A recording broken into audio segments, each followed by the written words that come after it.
Hello parents, कैसे हो सब? बढ़िया। अपन पढ़ रहे थे IUPAC पढ़ रहे थे केमिस्ट्री के अंदर, और बीच में से काफ़ी थोड़ा सा गैप हो गया यार। ये लास्ट लेक्चर है IUPAC का। IUPAC में कुछ बचा नहीं है वैसे तो, है ना, ऑलमोस्ट ख़त्म हो चुकी है, बस एक दो रूल बताने बाकी है, बाकी ख़त्म हो गई है। लेकिन इस लेक्चर के अंदर मैं थोड़ा थोड़ा आइडिया आपको कॉमन नेमिंग का भी दूंगा, IUPAC के अलावा कॉमन नेमिंग का दूंगा। भैया कॉमन नेमिंग से क्या क्वेश्चन आएंगे कि हमें ऑप्शन हमें दे दिया जाएगा, कंपाउंड दे दिया जाएगा और कहेगा कि इसका कॉमन नेम बताओ। नहीं, कॉमन नेम पे ऐसे क्वेश्चन नहीं दिए जाएंगे आपको, एग्जाम में भी नहीं आएंगे कि कॉमन नेम बताना आपको। तो कॉमन नेम क्यों पढ़ेंगे अपन, अभी बताऊंगा क्यों पढ़ेंगे ना। एग्जाम में आते हैं लेकिन सिर्फ नाम नहीं पूछते, कैसे आते हैं अभी वो भी बताऊंगा। थोड़ा सा IUPAC कर लेते हैं, उसके बाद कॉमन नेम में चलते हैं। चलो भाई, अब अगला रूल क्या बोल रहा है? अगला रूल IUPAC चल रहा है ना, जब चॉइस हो, ठीक है, कि भाई आपके पास में चॉइस है कि आप चाहे रिंग चूज कर लो चाहे चेन चूज कर लो, ठीक है। भाई चेन में भी क्या है, आपका फंक्शनल ग्रुप आ रहा है और रिंग में भी फंक्शनल ग्रुप आ रहा है। चेन क्या है? क्या है चेन? भाई गले में पहनने वाली चेन है, और अंगूठी में अंगूठी क्या है आपकी, उंगली में पहनने वाली अंगूठी, इंग्लिश में इसको रिंग कहते हैं। तो चेन और रिंग तो समझ में आ रही है आपको ना, ठीक बात है। अब चेन में अगर फंक्शनल ग्रुप है, वही फंक्शनल ग्रुप अगर रिंग में है तो मतलब बराबर की टक्कर है। अब आप पर डिपेंड करेगा कि आप किसको चूज करोगे, तो वो आपको अपने मन से चूज नहीं करना। यह रूल कहता है कि जब आपके पास में चॉइस हो, जब तब आपको क्या चूज करना है, तब आपको चेन ही चूज करनी है। अपनी चॉइस के अकॉर्डिंग मत चूज कर लेना, उस टाइम पर आपको क्या चूज करना है, चेन को ही चूज करना है। तो रूल कहता है जब चॉइस हो तो प्रायोरिटी किसको देंगे, चेन को देंगे। एग्जाम्पल करें, आ जाओ। ये रिंग है जी, इसमें भी OH लगा हुआ है, और ये चेन है, इसमें भी OH लगा हुआ है। टक्कर बराबर की है, चॉइस है आपके पास में, और जब आपके पास चॉइस होती है तो क्या चूज करना होता है आपको, चेन चूज करनी होती है। अरे चेन महंगी आती है ना अंगूठी से, हाँ तो चेन चूज करेंगे ना। चलो चेन चूज करनी है तो नंबरिंग करेंगे यहाँ चेन में। चलो भाई 1 और 2 इधर से नंबरिंग इसलिए स्टार्ट की क्योंकि यहाँ पर फंक्शनल ग्रुप लगा हुआ है, ठीक बात है। चलो अब यहां पर ये क्या है, आपकी शाखा बन गई। अब ये तो मेन चेन हो गई आपकी, और ये जो है ये आपकी क्या है, शाखा है। और आप एक चीज नोटिस करो, इस शाखा में भी क्या है, शाखा लगी हुई है। शाखा में भी शाखा लगी हुई है। जब शाखा में भी शाखा लगी हुई हो तब अपन को शाखा की भी नंबरिंग करनी पड़ती है। तो शाखा की नंबरिंग कैसे करेंगे, यहां से करेंगे 1 डैश 2 डैश। 1 डैश 2 डैश क्यों लिख रहा हूं, क्योंकि 1 2 नंबर तो अपन ने यहां मेन चेन में दे दी, तो अपन मतलब थोड़ा सा अलग दिखे इसलिए यहां पर 1 डैश 2 डैश कर रहा हूं मैं ना। 3 डैश 4 डैश 5 डैश 6 डैश, ठीक है, नंबरिंग दे दी। अब लिख लेते हैं, इसका नाम लिख लेते हैं। 2 कार्बन की क्या है आपकी चेन है, 2 कार्बन की चेन का मतलब नाम तो क्या जाएगा आपका, एथ आ जाएगा। नाम तो आ गया आपके पास में। प्रीफिक्स क्या लगाएंगे, प्रीफिक्स किसके लिए देखते हैं, शाखा के लिए देखते हैं ना। शाखा क्या है यहाँ, ये शाखा है आपकी, ठीक है। शाखा कितने नंबर पे लगी हुई है, 2 नंबर पे लगी हुई है। तो 2 नंबर पे क्या लिख दूंगा मैं, 2। फिर आपको लगाना ब्रैकेट। ब्रैकेट क्यों लगाना है, क्योंकि अब इस शाखा का नामकरण करना है आपको। इस शाखा के अंदर ये जो शाखा है, शाखा में भी शाखा है ना, ये जो शाखा है OH, ये यहाँ पे क्या एक शाखा की तरह मानेंगे, फंक्शनल ग्रुप नहीं, क्योंकि मेन फंक्शनल ग्रुप तो मैंने इसको मान लिया ना, अब इसको शाखा की तरह मानेंगे, ठीक बात है। तो यहां पर ये OH जो है वो कितने नंबर पे है भैया, 4 डैश पे है। क्या है, 4 डैश पे। तो क्या लिख दूंगा, 4 डैश हाइड्रोक्सी, ठीक है। अब ये फंक्शनल ग्रुप नहीं है, फंक्शनल ग्रुप होता तो मैं क्या लिखता, ओल। यहां पर ये क्या है, शाखा, तो क्या लिखूंगा, प्रीफिक्स। प्रीफिक्स क्या आता है इसका, हाइड्रोक्सी। तो 4 डैश हाइड्रोक्सी। उसके बाद में शाखा का नाम तो हो गया। अब ये बच गई, इसको क्या बोलते हैं, फिनाइल बोलते हैं, फिनाइल, ठीक है। 2 कार्बन की चेन है तो क्या लिख दूंगा, एथ है। डबल बॉन्ड ट्रिपल बॉन्ड है क्या, नहीं है, तो क्या लिख दूंगा, एन लिख दूंगा। फंक्शनल ग्रुप कितने नंबर पे है, 1 नंबर पे। कौन सा फंक्शनल ग्रुप, OH, क्या लिखते हैं, ओल। बस हो गया नाम। क्या नाम हो जाएगा, 2,4 डैश हाइड्रोक्सी फिनाइल इथेन 1 ओल, ये इसका नाम हो जाएगा। अगला करें, चलो अगला कंपाउंड देखो। ये कंपाउंड रहा आपके सामने, क्या कंपाउंड है, वही देखो। चेन में भी आपका COH लगा हुआ है और रिंग में भी COH लगा हुआ है। दोनों में, चेन में भी वही फंक्शनल ग्रुप, रिंग में भी वही फंक्शनल ग्रुप। अब बताओ क्या था, किसको प्रायोरिटी देंगे, किसको प्राथमिकता किसको देंगे? जब आपके पास में चॉइस हो, मतलब दोनों में बराबर की टक्कर हो, तो अपन किसको प्रायोरिटी देंगे? चेन को प्रायोरिटी देंगे। ठीक है, चलो नंबरिंग कर दो भाई। ये कार्बन वाला है तो उसमें 1 और 2 और 3। ठीक है, यहां पर देखो भाई शाखा भी लगी हुई है, बिल्कुल लगी हुई है, और शाखा में भी शाखा लगी हुई है जी। ठीक है, तो यहां पर नंबरिंग करेंगे 1 dash 2 dash 2 dash 3 dash 4 dash 5 dash 6 dash. ठीक है, नंबरिंग हो गई। अब लिखते हैं नाम। 3 कार्बन की आपकी मेन चेन है, तो नाम तो क्या हो जाएगा इसका? प्रोप। अब बात करेंगे प्रीफिक्स क्या लगेगा। प्रीफिक्स किसके लिए लगाते हैं? शाखा के लिए लगाते हैं। शाखा यहां कौन है? ये शाखा है जी। कितने नंबर पे लगी हुई है? 3 नंबर पे। तो क्या लिख दूंगा मैं? 3 तो लिख दूंगा 3, फिर ब्रैकेट मारेंगे, कोष्ठक। ठीक है, कोष्ठक में क्या लिखेंगे यार? ये लिखेंगे कि ये शाखा जो है, ठीक है, इसकी नंबरिंग करनी पड़ेगी। क्यों करनी पड़ेगी? इसलिए क्योंकि शाखा में भी शाखा है, नंबरिंग कर रखी है। तो 4 डैश पे शाखा, इस शाखा को कितना नंबर मिल रहा है? 4 डैश। तो 4 डैश पे क्या आ रही है आपकी? 4 डैश पे क्या आ रही है? कार्बोक्सी। कार्बोक्सी। अब इसको कार्बोक्सी क्यों कहा? क्योंकि अगर आप पहले लेक्चर से अगर आप ये वीडियोस देख रहे हो इस चैप्टर की IUPAC की, तो आपको बिल्कुल समझ में आ रहा होगा। क्यों? क्योंकि यहां पे जो है ये शाखा की तरह बिहेव करेगा। मेन फंक्शनल ग्रुप तो आपका चेन में हो गया, ये वाला क्या है? अब शाखा बन चुकी है। अब इसको प्रीफिक्स लिखेंगे, सफिक्स नहीं लिखेंगे। सफिक्स अपन इसका लिखेंगे। समझ में आ रही है नहीं आ रही? आ रही है। और मैंने आपको कहा था कुछ दिनों पहले कि आपको ऑर्गेनिक केमिस्ट्री के अंदर कम से कम ऑर्गेनिक केमिस्ट्री करना तो आपको हर सब्जेक्ट में चाहिए, लेकिन फिर भी ना करो तो ऑर्गेनिक केमिस्ट्री में कम से कम आपको पहले पेज से, रोज फर्स्ट पेज से जो है आपको रिवाइज करना चाहिए। क्यों करना चाहिए? रीजन इसका ये है कि ये जो ऑर्गेनिक केमिस्ट्री है, जब आप क्लास लोगे तो आपको लगेगी बहुत आसान है यार, मजा आ गया आज तो क्लास में, सब कुछ समझ में आ गया मेरे को, मैं हर एक क्वेश्चन कर सकता हूँ। लेकिन वही जो चीजें हैं अगर 2 दिन बाद में आपको पूछे तो आप क्वेश्चन सारे गलत करोगे। क्यों गलत करोगे? भूल जाओगे। इसलिए डेली जो है इसमें रूल हैं, नॉर्मल बातें हैं सिर्फ, और कुछ भी नहीं है, प्रैक्टिस का खेल है सारा। तो करना क्या है आपको? डेली पहले पेज से रिवाइज मार लेना, कम से कम ऑर्गेनिक केमिस्ट्री मार लेना, क्वेश्चन सारे सही बन जाएंगे। और अगर रिवाइज नहीं करोगे तो फिर तो नहीं बनेंगे। ठीक है, तो सिलेक्शन चाहिए तो रिवाइज मार लेना, नहीं चाहिए तो कोई दिक्कत नहीं है। चलो नाम लिखते हैं अपन, है ना? नाम लिखेंगे अपन, खत्म करते हैं इसको मामले को। 4 डैश कार्बोक्सी। ठीक है, इसका तो काम हो गया। अब ये जो आपकी रिंग बची हुई है इसका क्या नाम लिखेंगे? इसके लिए लिख देंगे फिनाइल। फिनाइल, ब्रैकेट करो बंद। अब क्या लिखो आप? 3 कार्बन की चेन है तो क्या लिख दूंगा? प्रोप लिख दूंगा। डबल बॉन्ड ट्रिपल बॉन्ड है क्या? नहीं है तो एन लिख दूंगा। और फंक्शनल ग्रुप कितने नंबर पे लगा हुआ है? 1 नंबर पे, तो क्या लिख दूंगा? 1 ओइक एसिड। 1 ओइक एसिड, ये इसका नाम हो जाएगा भाई। 3 4 dash carboxy phenyl prop en 1 oic acid, ये इसका नाम हो जाएगा। इस तरीके से आपको लिखना है। अगला क्वेश्चन देखो भाई, अगला क्वेश्चन क्या कहता है? अगला क्वेश्चन ये कहता है कि रिंग के ऊपर क्या लगा हुआ है? SO3H लगा हुआ है, एक Cl लगा हुआ है और एक NH2 लगा हुआ है। जहां तक मुझे पता है Cl तो क्या हो गई? शाखा हो गई, ठीक बात है। लेकिन ये SO3H क्या होता है? ये होता है फंक्शनल ग्रुप। और ये आपका NH2 ये भी क्या होता है? Functional group. बताओ अब मैं नंबरिंग कहां से करूं भाई? मैं नंबरिंग किसको इज्जत दूं? इस SO3H को इज्जत दूं कि NH2 को इज्जत दूं? अगर आप पहले लेक्चर से देख रहे हो तो आपको ये भी पता है किसको ज्यादा इज्जत देनी है, और SO3H को देनी है या नहीं देनी, सल्फोनिक एसिड को देनी है या नहीं देनी। सबसे बड़े दादाजी कार्बोक्सिलिक एसिड, उसके बाद में सबसे बड़े दादाजी कौन है? आपके सल्फोनिक एसिड है। तो सल्फोनिक एसिड को इज्जत देंगे ना, तो जो मेन फंक्शनल ग्रुप कौन हो जाएगा आपका? SO3H जो है वो मेन फंक्शनल ग्रुप हो जाएगा।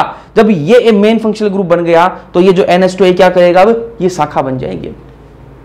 ठीक है, NH2 भी होता तो क्या है? फंक्शनल ग्रुप होता है, लेकिन SO3H जो है वो बड़े दादाजी हैं, सीनियर फंक्शनल ग्रुप है। तो सीनियर फंक्शनल ग्रुप को इज्जत देनी है, और जो NH2 है उसको अब फंक्शनल ग्रुप नहीं मानेंगे, उसको क्या मान लेंगे? शाखा मान लेंगे।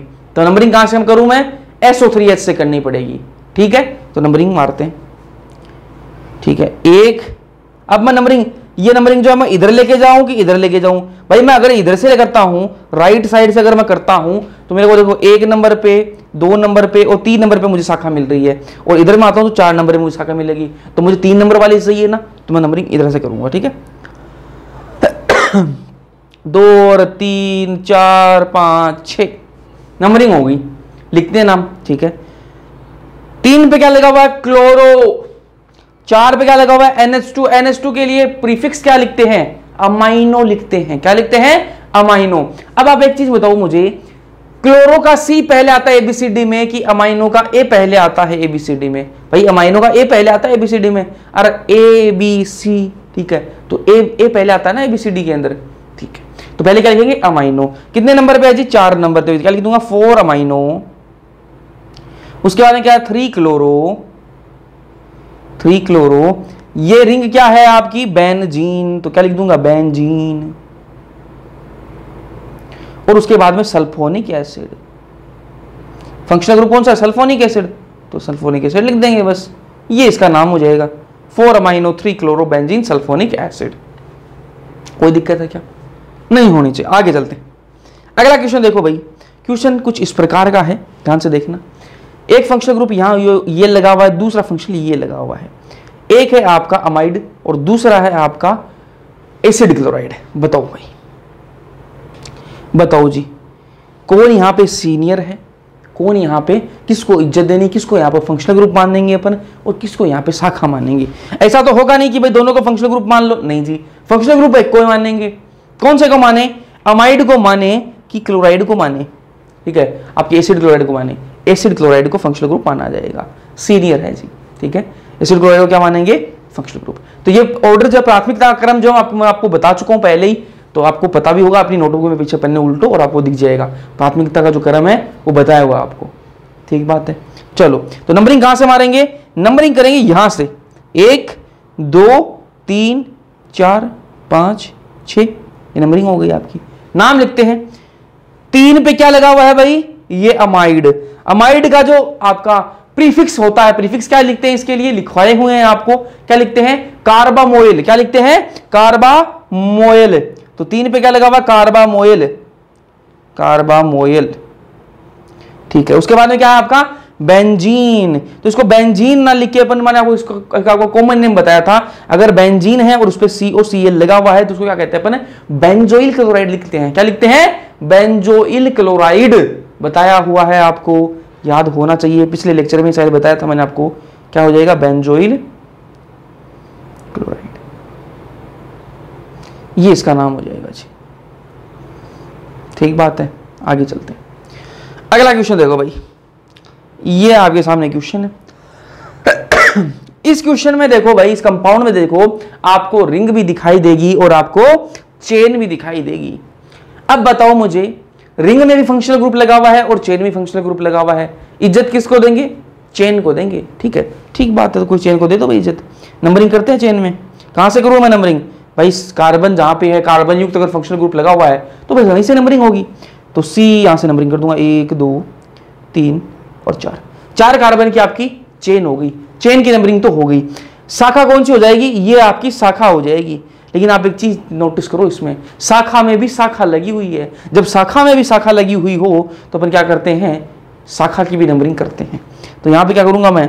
1 dash 2 dash 3 dash 4 dash 5 dash 6 dash, ये हो गई इसकी नंबरिंग। अब लिखते हैं इसका नाम। 4 कार्बन की चेन है, मतलब नाम तो क्या हो जाएगा इसका? ब्यूट हो जाएगा। अब ब्यूट के पहले क्या लिखेंगे? प्रीफिक्स लिखेंगे। प्रीफिक्स कैसे लिखते हैं अपन? भाई शाखा कौन सी है? शाखा कौन सी है? ये रही शाखा। ठीक है, और शाखा में भी क्या है? शाखा है। पहले तो देखते हैं शाखा कितने नंबर पे आ रही है भैया? 4 नंबर पे शाखा लगी हुई है। तो क्या लिख दूंगा मैं? 4 लिख दूंगा। ब्रैकेट मारो। क्यों मारो ब्रैकेट? इसलिए मारो क्योंकि शाखा में भी क्या लगी हुई है? शाखाएं लगी हुई हैं, तो इनको भी नंबरिंग देनी पड़ेगी। दे देते हैं, आ जाओ। तो क्या जाएगा? यहां पर ये OH लगा हुआ है, OH के लिए क्या लिखते हैं अपन? हाइड्रोक्सी। और Br के लिए क्या लिखते हैं? ब्रोमो। मुझे एक बात बताओ, हाइड्रोक्सी का H पहले आता है ABCD में कि ब्रोमो का B पहले आता है ABCD में? अरे B पहले आता है ABCD के अंदर H से पहले ना। तो क्या लिखूंगा मैं? 3 डैश ब्रोमो 4 डैश हाइड्रोक्सी तो इन शाखाओं के नाम तो अपन ने लिख दिए, बच गई कौन सी शाखा, ये वाली शाखा, इसका नाम क्या हो जाएगा, फिनाइल। फिनाइल, ब्रैकेट मारो बंद। उसके बाद में क्या है आपकी जो चेन है वो कितने कार्बन की, 4 कार्बन की, तो क्या लिख दूंगा, ब्यूट लिख दूंगा, but. Double bond triple bond है क्या भैया, है डबल बॉन्ड, कितने नंबर पे, 2 नंबर पे, तो 2 इन ब्यूट, 2 इन। फंक्शनल ग्रुप कितने नंबर पे लगा हुआ है, 1 नंबर पे, कौन सा, COH। COH के लिए क्या लिखते हैं suffix, oic acid. Oic acid लिखते हैं कि इक एसिड लिखते हैं, बताओ भाई, इक एसिड लिखते हैं कि ओइक एसिड लिखते हैं, और ओइक एसिड लिखते हैं, 1 ओइक एसिड, ये इसका नाम हो जाएगा 4,3 bromo 4 hydroxyphenyl but 2 ene 1 oic acid. ठीक बात है, आगे चलते हैं। अगला कंपाउंड आपके सामने ये रहा। कंपाउंड में आपको चेन भी दिखाई देगी और रिंग भी दिखाई देगी। कंपाउंड में जो चेन है उस पर भी फंक्शनल ग्रुप लगा हुआ है और रिंग में भी फंक्शनल ग्रुप लगे हुए हैं। ठीक बात है। इज्जत किसको दें, चेन को देनी है।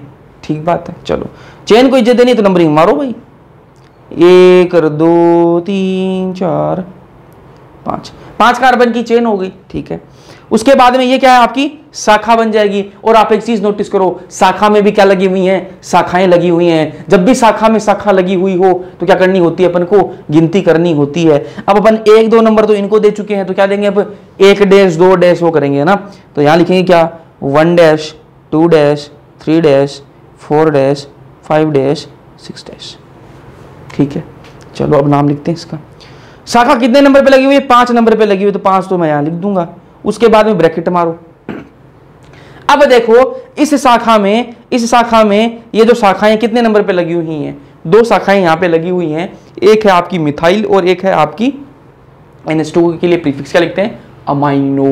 मुझे एक बात बताओ, मिथाइल का M पहले आता है ABCD में कि अमाइनो का A पहले आता है, भैया अमाइनो का A पहले आता है तो बस लिख देंगे, कोई दिक्कत वाली बात ही नहीं है। 4 डैश पे क्या आपका अमाइनो, 3 डैश पे क्या है आपका मिथाइल। जो शाखा में शाखा लगी हुई थी उन शाखाओं का इलाज तो अपन ने कर दिया। अब बात करते हैं किसकी, ये जो आपकी रिंग लगी हुई है इसके लिए क्या लिखेंगे, इसके लिए अपन लिखेंगे फिनाइल। क्या लिखेंगे, फिनाइल लिख दिया भैया, फिनाइल लिख दिया। आगे बात करते हैं, अब बात करेंगे मेन चेन की। चेन कितने कार्बन की है, 4 कार्बन की है, तो क्या, सॉरी 5 कार्बन की है, तो क्या लिखेंगे pent. Double bond triple bond है क्या, नहीं है, तो क्या लिख देंगे, एन लिख देंगे। फंक्शनल ग्रुप कितने नंबर पे आ रहा है, 1 नंबर पे आ रहा है। कौन सा फंक्शनल ग्रुप है, अमाइड है ना, तो क्या लिख देंगे 1 अमाइड, पेंटेन 1 अमाइड, ये इसका नाम हो जाएगा। तो इस तरीके से आपको नाम जो है वो लिख लेने हैं। कैसा भी आपको कंपाउंड दे दिया जाए, नाम आपको लिख लेना है, इस प्रकार से ही लिखना है। समझ में आया होगा। ठीक है, चलो आगे चलते हैं। आगे 2-3 क्वेश्चन और हैं, उसके बाद में कॉमन नेम पर शिफ्ट मारेंगे। तो ये 2 क्वेश्चन और हैं, फिर आगे चलेंगे। अगला कंपाउंड देखो भाई, ये कंपाउंड है आपके सामने, इसका आपको क्या बताना, IUPAC नाम बताना है। इसमें आपको फंक्शनल ग्रुप जो है, एक तो आपको यहाँ फंक्शनल ग्रुप ये दिख रहा है, ठीक है, थायोल। उसके अलावा आपको फंक्शनल ग्रुप क्या दिख रहा है, ये इसमें भी है फंक्शनल ग्रुप, ये देखो। कहाँ भैया, हमें नहीं दिख रहा, हमें नहीं दिख रहा भैया फंक्शनल ग्रुप, हमें नहीं दिख रहा। अरे दिखाऊं क्या, ये देखो, ये देखो, COOR। कौन सा होता है ये COOR, किसको कहते हैं, COOR, CO ये R रहा आपका। फंक्शनल ग्रुप है या नहीं है, बिल्कुल भैया है। आया क्या समझ में, आया क्या आया। कौन सा है, एस्टर कहते हैं इसको, क्या कहते हैं, एस्टर। ठीक है, चलो तो अपनी मेन चेन तो कौन सी हो जाएगी, ये वाली ही हो जाएगी। ठीक है, मेन चेन कौन सी रहेगी, ये वाली। 1 मिनट भाई, मेन चेन तो रहेगी ये वाली। नंबरिंग कहां से करूं मैं, नंबरिंग यहां से कर दूं क्या, नहीं करूंगा यहां से, क्यों, क्योंकि बीच में एक ऑक्सीजन आएगा ना, तो नंबरिंग ऐसे बीच में से नहीं कर सकते। कार्बन कार्बन की नंबरिंग होगी, नंबरिंग कहां से होगी, यहां से होगी। 1 और 2 कार्बन की ही चेन है आपकी। ठीक है, मेन चेन 2 कार्बन की ही है। ठीक है, अब देखो ये क्या है आपकी शाखा, और आप एक चीज नोटिस करो, इस शाखा में भी क्या लगी हुई है, शाखा लगी हुई है। ठीक बात है, तो नंबरिंग देनी पड़ेगी अपन को शाखा को भी। तो यहां पर आ जाएगा 1 dash 2 dash, 1 minute, 2 dash 3 dash 4 dash 5 dash 6 dash. ठीक है, अब लिखते हैं नाम। ठीक है, शाखा कितने नंबर पे आ रही है? 2 नंबर पे, तो 2 मैं यहां लिख दूंगा, ठीक है। अब बात करेंगे शाखा में भी शाखा लगी हुई तो उसकी बात करेंगे। ये वाली शाखा कितने नंबर पे आ रही है? 3 डैश पे, तो क्या लिख दूंगा? 3 डैश। अब एसएच के लिए बताओ मुझे प्रीफिक्स क्या लिखते हैं? इसके लिए यार सफिक्स क्या लिखते हैं? थायोल लिखते हैं। क्या लिखते हैं? थायोल। लेकिन इसके लिए प्रीफिक्स क्या लिखते हैं? मरकैप्टो। क्या लिखते हैं? मरकैप्टो। तो मैं क्या लिख दूंगा? 3 डैश मरकैप्टो, मरकैप्टो, ठीक है। तो ये शाखा, इसका काम तो हो गया। अब ये वाली शाखा बच गई। इस शाखा के लिए क्या लिखते हैं? फिनाइल, तो मैं लिख दूंगा फिनाइल। ब्रैकेट बंद कर दो, कर दिया भैया। अब बताओ मुझे चेन, आपकी जो मेन चेन है वो कितने कार्बन की है? भैया 2 कार्बन की ही है, ठीक है। तो क्या लिख दूंगा? एथ लिख दूंगा, एथ। डबल बॉन्ड ट्रिपल बॉन्ड है क्या? नहीं है, तो क्या लिख दूंगा? एन लिख दूंगा। अब बताओ मुझे फंक्शनल ग्रुप कौन सा है? आपका एस्टर। और एस्टर के लिए क्या लिखते हैं अपन? O8। क्या लिखते हैं? O8। कितने नंबर पे? 1 नंबर पे, तो क्या लिख दूंगा? 1O8, ethane 1O8। ये इसका नाम हो जाएगा। अभी ये नाम पूरा सही है क्या? नहीं, ये भी ये पूरा नाम नहीं बना है। क्यों नहीं बना है? अपन ने सारी चीजों की बात कर ली, इसका नाम भी अपन ने लिख दिया इस नाम में, देखो इसका भी जिक्र हो गया मरकैप्टो, ठीक है। और उस फिनाइल का भी अपन ने जिक्र कर दिया इसमें, ठीक है। यहां तक भी अपन ने जिक्र कर दिया पूरा। लेकिन ये देखो CH2CH3, ये जो इथाइल है ये तो बच गया ना। और मैंने आपको बताया था, जब मैंने आपको एस्टर का नामकरण मैंने आपको सिखाया था, उस टाइम मैंने आपको बताया था कि यहां पे क्या लगता है? सुपर प्रीफिक्स लगता है। क्या लगता है? Super prefix. तो ये जो इथाइल है ये क्या हो जाएगा? Super prefix. यहां मैं क्या लिख दूंगा? इथाइल लिख दूंगा, इथाइल। ये क्या है? यहां पे वापस लिख रहा हूं, सुपर प्रीफिक्स है ये, सुपर। तो सारी चीजें बताई हुई हैं, नया कुछ भी नहीं है भाई, है ना। सुपर प्रीफिक्स है ये, ठीक है। तो अब ये इथाइल आगे लगा दिया तो अपने को पता लग जाएगा कि ये इथाइल कहां जुड़ा हुआ है, ये यहां जुड़ा हुआ है। तो अगर आपको ऐसा नाम दे दिया जाए तो आप इसका स्ट्रक्चर, ऐसा जो मुखड़ा है इसका, वो आप बना सकते हो।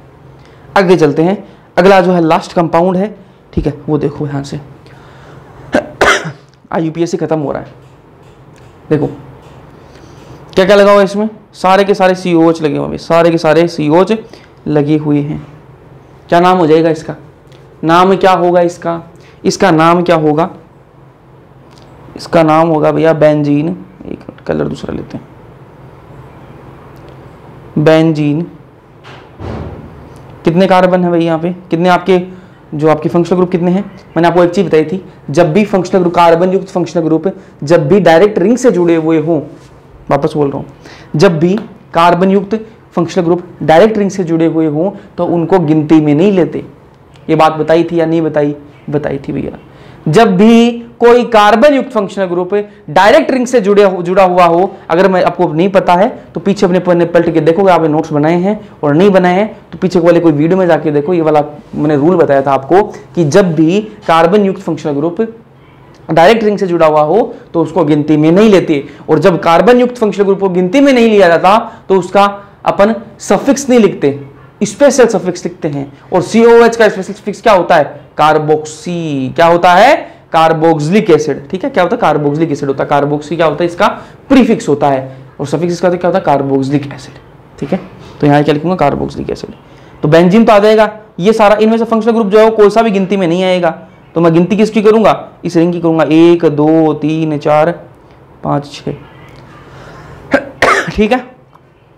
तो क्या देगा यहाँ पे? बेंजीन 1 2 3 4 5 6, ठीक है। और 6 हैं। अब जो ये एक को क्या बोलेंगे अपन? Carboxylic acid. कितने कार्बोक्सिलिक एसिड है जी? 6 कार्बोक्सिलिक एसिड। तो क्या लिखेंगे? हेक्सा। 6 के लिए क्या लिखते हैं? हेक्सा। जैसे 2 के लिए डाई, 3 के लिए ट्राई, 4 के लिए टेट्रा, 5 के लिए पेंटा, 6 के लिए हेक्सा। तो लिखेंगे हेक्सा, क्योंकि 6 कार्बोक्सिलिक एसिड है, हेक्सा कार्बोक्सिलिक एसिड, कार्बोक्सिलिक। भैया यहां पे आपने ओइक एसिड क्यों नहीं लिखा? ओइक एसिड तब लिखते हैं अपन जब कार्बन युक्त फंक्शनल ग्रुप, ये जो आपका COH का जो फंक्शनल ग्रुप है, इसका कार्बन अगर गिनती में आया हुआ होता ना, ये काला कार्बन अगर गिनती में आया हुआ होता तब अपन ओइक एसिड लिखते हैं। लेकिन यहां पर ये गिनती में नहीं आ रहा, इसलिए अपन स्पेशल सफिक्स लिखते हैं। स्पेशल सफिक्स क्या होता है? इसका कार्बोक्सिलिक एसिड होता है, ठीक है। चलो आगे चलते हैं। अब बात करेंगे common name of benzene derivative. देखो मैं आपको एक बात बताऊं, कॉमन नेम पर आपको क्वेश्चन नहीं आएगा, डायरेक्ट क्वेश्चन नहीं पूछा जाएगा आपसे। लेकिन क्वेश्चन क्या ये नहीं बोलेगा कि इस कंपाउंड का वो कॉमन नेम बताना, नहीं, ऐसा नहीं पूछेगा आपको। या फिर ऐसा भी आपको क्वेश्चन कैसा देगा, आपको क्या बोलेगा कि पिक्रिक एसिड, ठीक है, ऐसे बोल देगा पिक्रिक एसिड की रिएक्शन इसके साथ में होगी। तो आपको रिएक्शन आती है, मान लो आपको वो रिएक्शन आती है, लेकिन आपको यही नहीं पता पिक्रिक एसिड कौन सी होती है, तो फिर वो रिएक्शन नहीं कर सकते आप। समझ नहीं आ रही है बात? पिक्रिक एसिड का स्ट्रक्चर आपको जब तक नहीं पता है तब तक आप वो क्वेश्चन अटेम्प्ट नहीं कर सकते। समझ में आ रही है नहीं आ रही? बोल देगा आपको कि नियोपेंटेनोइक एसिड की रिएक्शन इसके साथ में कराओ, करा दोगे क्या? नहीं करा सकते। क्यों? क्योंकि आपको नहीं पता नियोपेंटेनोइक एसिड कौन सा होता है, आपको ही नहीं पता। तो इस तरीके से वो क्वेश्चन में यूज कर लेगा। तो इसके लिए क्या है, इसका जो आपको मैं थोड़ा थोड़ा आपको एक्सप्लेन कर दूंगा, आपको बेसिक आइडिया जो मैं इसका दे दूंगा आपको। बाकी आपको मैं लगभग जो है 120-118 के आसपास कॉमन नेम है जो अपने थोड़े काम के हैं, उनमें कुछ जो है वो अपने काम के नहीं है, वो भी मानता हूं मैं, लेकिन कॉमन नेम जो है पूछा जा सकता है, इसलिए वो जो है उनकी लिस्ट जो है आपको ऐप पे मिल जाएगी। आप ये जिस दिन आप कल लेक्चर, हाँ आज लेक्चर देख रहे हो, ठीक है, रिकॉर्ड पहले हो रहा है ना, हाँ आज लेक्चर जो आप देख रहे हो, आज शाम तक जो है आपको ऐप पे चेक कर लेना, आपको मिल जाएगी लिस्ट, मिल जाएगी कॉमन नेम की। तो आप कॉमन नेम जो है वहां से आप आइडिया लगा लेना कि कौन सा कॉमन नेम का स्ट्रक्चर कैसा होता है, ठीक है। ये जो आपका मीथेन कैसा दिखता है, इथेन कैसा दिखता है, वो तो आपको नॉर्मल बातें हैं। उसके अलावा बहुत सारे ऐसे कॉमन नेम होंगे जिनके स्ट्रक्चर आपको दिए जाएंगे, तो वो आपको ध्यान से देख लेना भैया ना। चलो अब मैं आपको थोड़ा सा आइडिया दे देता हूँ। Common name of benzene derivative. अब बेंजीन जो डेरिवेटिव है, बेंजीन के जो कंपाउंड्स हैं उनके अपन ने आईयूपीएसी नेम तो पढ़ लिए। आईयूपीएसी का नामकरण कैसे करते हैं, आईयूपीएसी के जो रूल्स हैं उनके अकॉर्डिंग इसका नामकरण कैसे करते हैं वो तो अपन पढ़ चुके हैं। अब बात करेंगे किसकी, कॉमन नेमिंग में कैसा नामकरण करेंगे। तो वो देखो कॉमन नेमिंग में अपन 1 2 3 4 ऐसे नंबरिंग नहीं करते हैं, ठीक है। यहां पे देखो, यहां पे ये देखो आपके पास में क्या है, एक रिंग है, ठीक भाई, रिंग है। चलो इसको मिटा के फिर वापस मैं आपको बना के दिखाता हूं, तब आपको थोड़ा ज्यादा समझ में आएगा।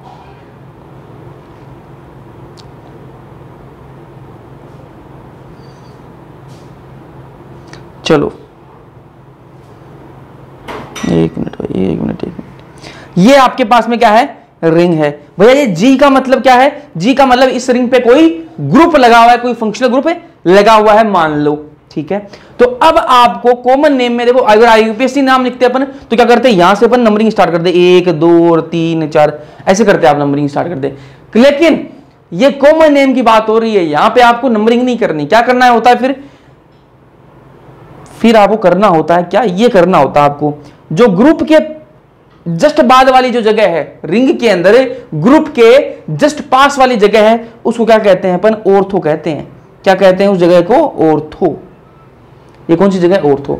तो ये क्या है, इस ग्रुप के जस्ट पास वाली जगह, इसको क्या कहेंगे, ऑर्थो। भैया इधर भी तो जस्ट पास वाली जगह है, इसको भी भैया ऑर्थो ही बोलेंगे, तो पास वाली है तो ऑर्थो बोलेंगे।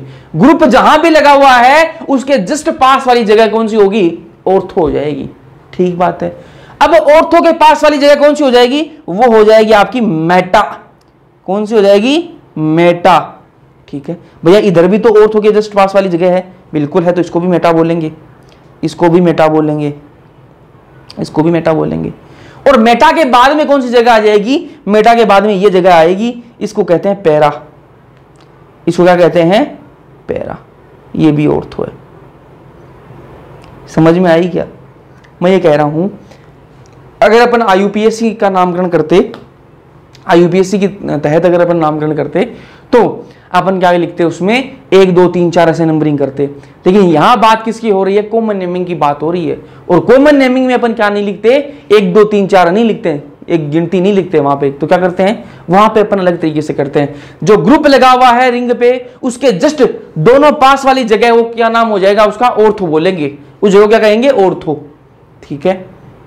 और ऑर्थो के बाद में मेटा, मेटा के बाद में पैरा, ये अपने दिमाग में बैठा लेना। अगर ये ग्रुप मान लो यहां ना लग के यहां लग जाता, ये ग्रुप अगर यहां होता तो इसके जस्ट पास वाली ये जगह होती और ये जगह होती, तो ये दोनों कैसी हो जाती, ऑर्थो हो जाती।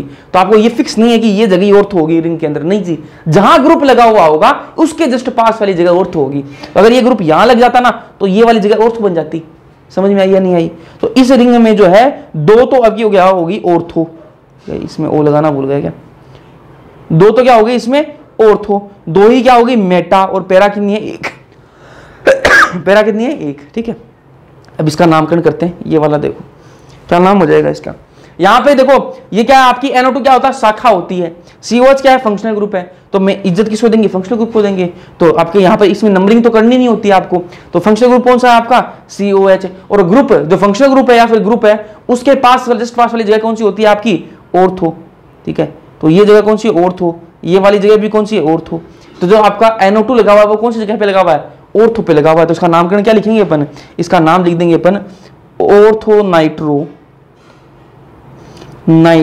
Benzoic acid, benzoic acid. ठीक है, इस O का मतलब क्या है, ऑर्थो। मतलब क्या हुआ कि ऑर्थो पे क्या लगा हुआ है, नाइट्रो लगा हुआ है।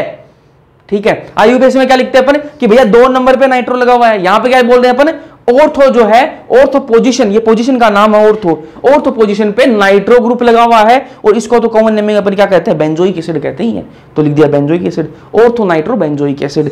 अगला कंपाउंड देखो, ये कंपाउंड देखो ध्यान से, क्या नाम लिखेंगे इसका, ग्रुप कौन सा इनमें, ये तो शाखा हो गई, NO2 तो शाखा होती है, ग्रुप ये हो गया आपका फंक्शनल ग्रुप। ठीक है, तो इसमें नंबरिंग करनी नहीं होती। तो ग्रुप के जस्ट पास वाली जगह कौन सी होगी, ये तो आपकी होगी ऑर्थो। ये वाली क्या होगी आपकी मेटा, ये वाली क्या होगी आपकी पैरा, ये वाली क्या होगी आपकी मेटा, ये वाली क्या होगी आपकी ऑर्थो।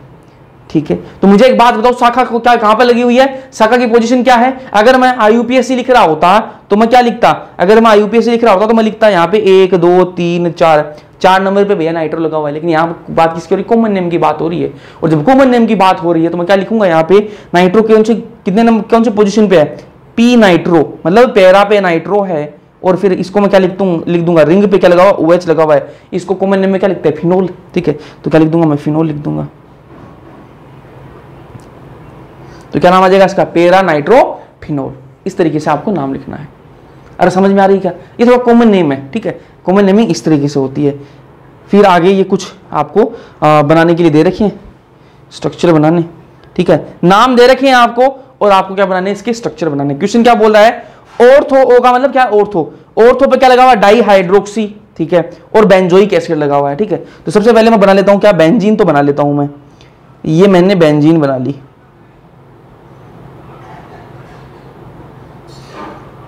ये बेंजीन तो बन गई। ठीक है, और क्या बोल रहा है, बेंजोइक एसिड है, क्या है, बेंजोइक एसिड। मतलब कैसे बेंजोइक एसिड कब बनेगी, जब इस पे COOH लगेगा। क्या लगेगा, COOH। ये बेंजोइक एसिड तो बन गई। अब क्या कह रहा है ये, ऑर्थो पे क्या लगा हुआ, डाईहाइड्रोक्सी। हाइड्रोक्सी किसके लिए लिखते हैं अपन, OH के लिए लिखते हैं। और हाइड्रोक्सी के आगे क्या लगा रहा है, ये डाई लगा रहा है। मतलब क्या है, यहाँ पे 2 हाइड्रोक्सी हैं, मतलब क्या है, 2 OH लगे हुए हैं। और 2 OH कहां पे हैं, ऑर्थो पे लगे हुए हैं। ठीक है, तो ऑर्थो पोजीशन कौन सी होती है भैया, ऑर्थो पोजीशन ग्रुप के जस्ट पास वाली जगह, ये ऑर्थो है। तो मैं लगा दूंगा यहाँ पे, ये एक OH मैंने यहां लगा दिया। ठीक है, ये क्या बन गया आपका, ऑर्थो हाइड्रोक्सी बेंजोइक एसिड बन गया। ऑर्थो हाइड्रोक्सी बेंजोइक एसिड तो मैंने बना दिया, लेकिन अपन को बनाना क्या है, ऑर्थो डाईहाइड्रोक्सी, है ना। तो यहाँ पे मैंने एक ही हाइड्रोक्सी लगाया, यहाँ पे लगाना क्या है, 2। तो यहाँ क्या करूंगा मैं, ये लो जी। ठीक है, ये वाली जगह भी क्या है आपकी, ऑर्थो है, ये वाली जगह भी ऑर्थो है। तो मैंने लिख दिया ऑर्थो डाईहाइड्रोक्सी बेंजोइक एसिड। ये वाला इसका स्ट्रक्चर बन जाएगा। इस तरीके से आपको लिखना है। ठीक है, आगे चलो, अगला क्वेश्चन देखो। क्वेश्चन है मेटा डाई नाइट्रो बेंजल डिहाइड का अपन को स्ट्रक्चर बनाना है। ठीक है, बना देंगे, कोई दिक्कत नहीं है। सबसे पहले तो बेंजीन रिंग बनाओ।